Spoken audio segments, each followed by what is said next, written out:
Bonjour à tous. Aujourd'hui, notre deuxième capsule au niveau des régimes de retraite spécifiques aux propriétaires d'entreprise et aux personnes clés. Le RRI, communément appelé régime de retraite individuelle. Régime très peu connu, mais dont les impacts peuvent être majeurs pour un propriétaire d'entreprise pour financer sa retraite.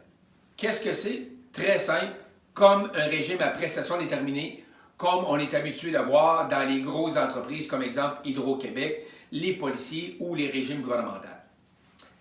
L'objectif de ça, c'est de créer une rente pour le propriétaire ou une personne clé pour avoir une rente garantie à la retraite. Une des choses qu'on fait, c'est une étude actuarielle dans laquelle on va calculer le service passé dans lequel le propriétaire est au travail avec cette entreprise-là depuis l'année qui a débuté jusqu'à une date de retraite.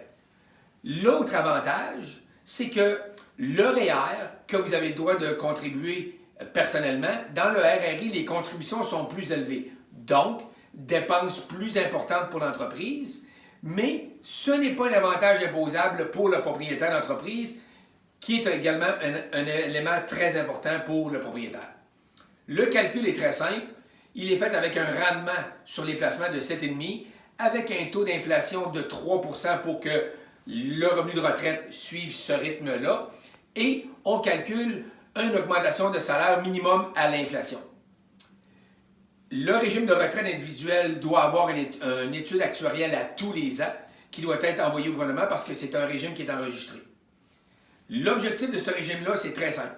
Garantir une rente pour le propriétaire d'entreprise, vu qu'il y a du cash flow, d'avoir une dépense 100% déductible pour l'entreprise, mais pas d'avantage imposable.